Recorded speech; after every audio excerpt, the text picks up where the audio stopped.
All right, let's jump right into a book that's basically a legend. It claims to have a secret to success that was discovered by studying the world's richest people for over 20 years. We're talking about Napoleon Hill's Think and Grow Rich. And today, we're going to unpack the exact formula he believed could make anyone wealthy. So, let me start by asking you this.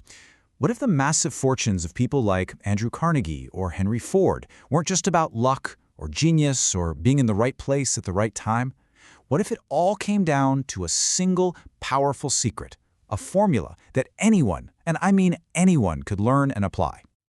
You know, Hill is brilliant at building suspense. Right from the get-go, he tells you the secret isn't just a word you can look up. It's an idea that will only click and reveal itself when you are genuinely ready to receive it.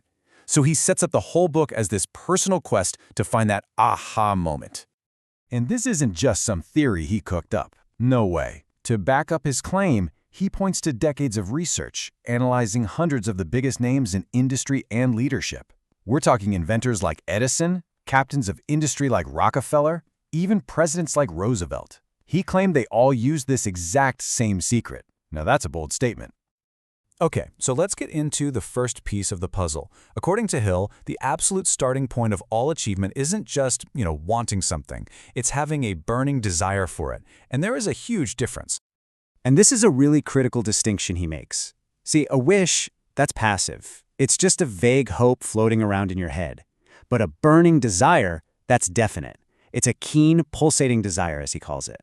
It's basically a consuming obsession that literally forces you to take action. To really hammer this point home, Hill tells this incredible story about a guy named Edwin C. Barnes. This man shows up at Thomas Edison's famous laboratory with nothing. No money, no fancy connections. Literally all he had was one single, powerful, unshakable goal in his mind. Now, get this. Here's what made him totally different. It was the specificity of his desire. Barnes didn't just want to get a paycheck from Edison. He was dead set on working with him. From the second he walked in that door, he saw himself as Edison's business partner.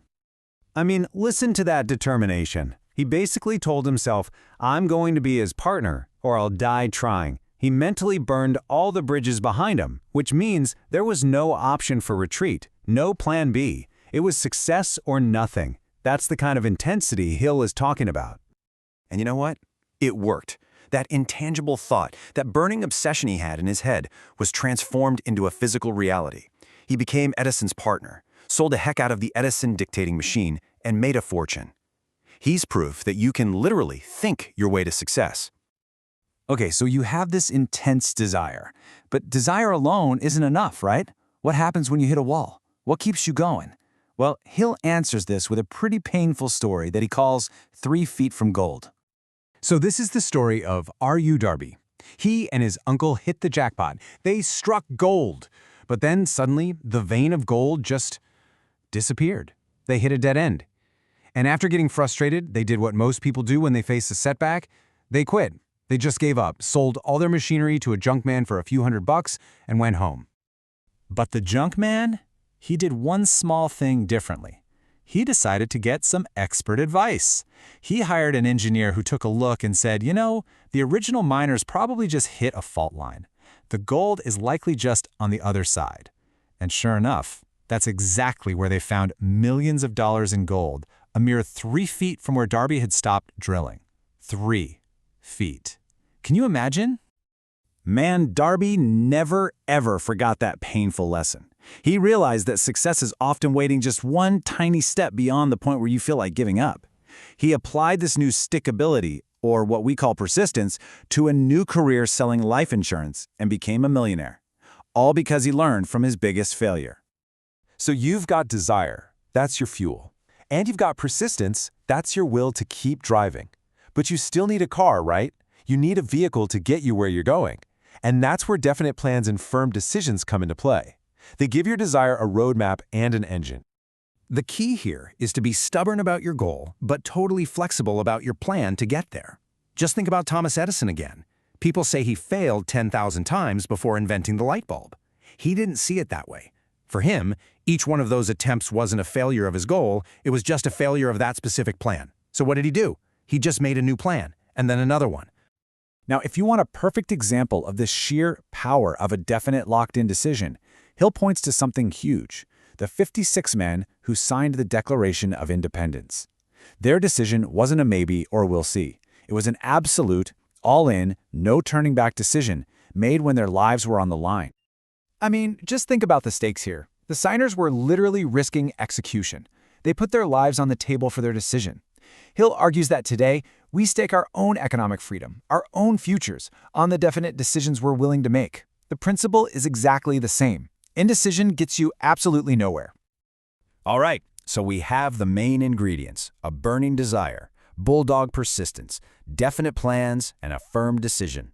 Now, let's bring it all home.